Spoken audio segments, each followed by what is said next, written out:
श्री स्वामी समर्थ. तुम्हा सगळ्यांचं माझ्या चॅनलमध्ये खूप खूप मनापासून स्वागत आहे. आजचा दिवस तुम्हाला शुभ जावो. स्वामी कृपेने तुमच्या सगळ्या चांगल्या इच्छा स्वामी महाराज पूर्ण करो ही स्वामींचरणी प्रार्थना करते आणि आजच्या व्हिडिओला सुरुवात करते.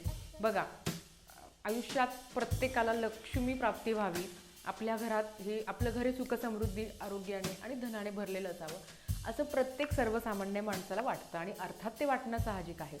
आजच्या व्हिडिओमध्ये मी तुम्हाला सांगणार आहे, बघा, आपल्या घरातला सगळ्यात महत्त्वाचा भाग जो असतो ना, तो आपला देवघर असतो. त्याच्यानंतर आपला किचन असतो आणि नंतर त्याच्या पण आधी काय असतं माहिती, मुख्य दरवाजा. ज्या दरवाजाने माता लक्ष्मी तुमच्या घरात प्रवेश करते ना, तर आज त्याच्याबद्दल आपण थोडीशी माहिती बघणार आहोत की मुख्य दरवाजाच्या ठिकाणी म्हणजे त्या मुख्य दरवाजाला काय लावायला हवं, कोणत्या पद्धतीने लावायला हवं की जेणेकरून माता लक्ष्मी तुमच्या घरात वास करेल. आणि सगळ्यात महत्त्वाचं की माता लक्ष्मी स्थिर पाहिजे. बघा, माता लक्ष्मीला जो सुगंध असतो ना, तो खूप अट्रॅक्ट करत असतो. बऱ्याच घरात अशी पद्धत आहे की तुमचा मुख्य दरवाजा आहे ना, त्याला रोज सकाळी अगरबत्ती लावायची असते. सकाळ संध्याकाळ लावत असतो. याचं कारण तुम्हाला सांगते की जो वास असतो ना, त्या वासाने माता लक्ष्मी अट्रॅक्ट होते. आणि सगळ्यात महत्त्वाचं ना, ह्याच्या वासाने ना घरात पण पॉझिटिव्हिटी येते, घरात पण सकारात्मकता ऊर्जा तयार होते. हे त्यामागचं कारण आहे. सगळ्यात महत्त्वाचं, सकाळी उठल्या उठल्या तुमचा पेपरवाला येतोय, कचरावाला येतोय, कोणी पण येतो असतो, दार उघडल्या उघडल्या आपला उंबरा आहे तो पाणी टाकून तो स्वच्छ करायचा आहे, तो धुवायचा आहे, ओल्या फडक्याने तो स्वच्छ करायचा आहे. याचं कारण तुम्हाला सांगते. घरात रात्रभर नकारात्मकता ऊर्जा आपल्या घराच्या बाहेर बसलेली असते, ठाम मांडून बसलेली असते. जर आपण दरवाजा उघडल्या उघडल्या जर ते स्वच्छ केलं तर ती नकारात्मकता तिथे संपून जाते, ती आपल्या घरात येत नाही. आपल्याला माहिती आहे की 12 ते 4चा जो काळ आहे ना, तर तो नकारात्मकता ऊर्जेचा काळ असतो. म्हणून आपण जेव्हा गुरुचरित्राचं पारायण करतो किंवा दुसरे कोणतेही पारायण करतो तर आपण पहाटे का वाचतो, कारण तो ब्रह्ममुहूर्त असतो. आणि 12 ते 3 हा जो मुहूर्त असतो याला राक्षस मुहूर्त म्हणतात. म्हणून ह्या काळात नकारात्मकता आपल्या घराच्या बाहेर साचलेली असते. म्हणून आपल्याला सकाळी उठल्या उठल्या पाणी टाकायचं असतं, पाणी शिंपडायचं असतं की जेणेकरून ती तिथेच थांबेल. दुसरी सगळ्यात महत्त्वाची गोष्ट, आता सगळ्यांचे घर झालेले आहे पण माझं काम आहे तुम्हाला सांगणं. आपल्या घरातली जी डोअरबेल असते ना, ती नेहमी मुख्य दरवाजाच्या ना डाव्या बाजूला पाहिजे. म्हणजे आपण जेव्हा बेल वाजवतो ना, तर आपण उजव्या हाताने बेल वाजवू. लक्षात असू द्या, ज्यांचे घर झाले आहे तुम्ही तोडफोड करू नका, याला काही पर्याय पण नाही आहे. पण मी तुम्हाला सांगते की घराची डोअरबेल ही मुख्य दरवाजाच्या डाव्या बाजूला पाहिजे की जेणेकरून आपण जेव्हा आत प्रवेश करतो ना, तेव्हा आपण उजव्या हाताने ते बेल दाबू. हे लक्षात ठेवा. ज्यांचे घराचे काम व्हायचे आहे त्यांनी करा, ज्यांचे झाले असेल तर त्याला आपण काहीच करू शकत नाही.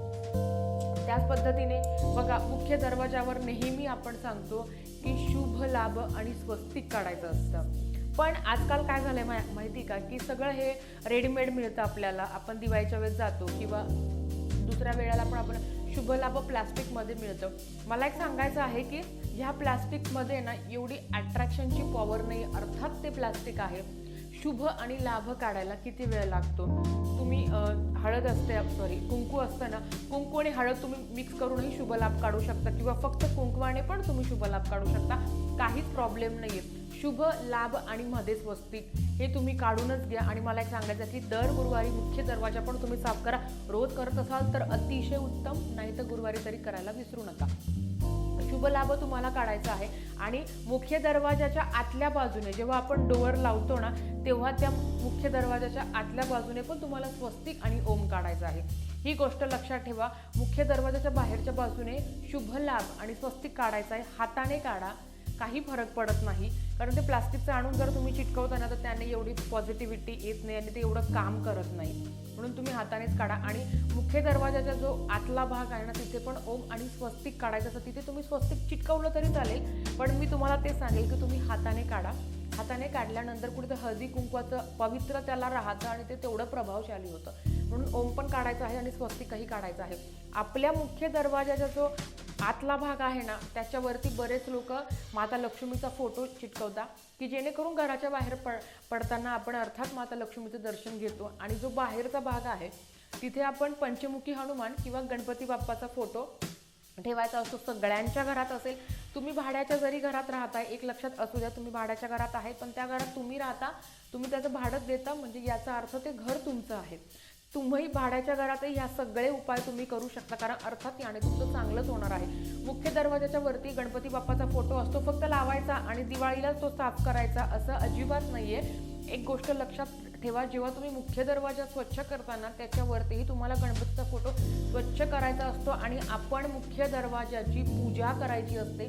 जसं मी तुम्हाला व्हिडिओच्या सुरुवातीला सांगितलं ना की आम्ही रोज आहे ना अगरबत्ती लावतो, तर ती अगरबत्ती लावण्याच्या आधी आम्ही आमच्या मुख्य दरवाजाला ओवाळतो, वरती गणपती बाप्पा आहे त्याला ओवाळतो, अगरबत्ती बाहेरच लावतो, आपला जो उंबरा आहे त्याच्या पाया पडायचा आणि मग घरात यायचं. ही सवय लावून घ्या. ह्या गोष्टी करायला तुम्हाला अर्धा पाऊण तास नाही लागणार, फक्त आणि फक्त 2 ते 3 मिनिटं लागणार आहे. पण हे तुम्हाला तुमचं जिवंत सुखकर करेल, पण तुमच्या घरात एक प्रकारची सकारात्मकता येते ना, जी कितीही पैसे देऊन नाही येत. ह्या गोष्टी केल्यानेच आपल्या घरात सकारात्मकता तयार होते. सगळ्यात महत्त्वाचं, घराच्या बाहेर छोटीशी तरी रांगोळी काढायला हवी, कारण त्या रांगोळीने अर्थात माता लक्ष्मी आकर्षित होते.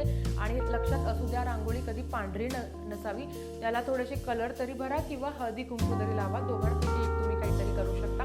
त्याच पद्धतीने घराच्या मुख्य दरवाजावर आपण जिथे उंबरा असतो ना, तर त्या उंबरावर लक्ष्मीची पावलं काढायची असतात. पण ते लक्ष्मीची पावलं तुम्ही रांगोळीने काढलं तरी चालतं आणि जी पावलं चिटकवताना तर ते पण चालतं. पण एक लक्षात असू द्या, त्या पावलांवर लाथ लागणार नाही, त्या पावलाला आपला पाय लागणार नाही, एवढी काळजी घ्या. आणि त्याच पद्धतीने जी लक्ष्मीची पावलं आहे ना, त्या पावलांची दिशा त्या आपल्या घरात प्रवेश करत आहे ह्या दिशेने लावा.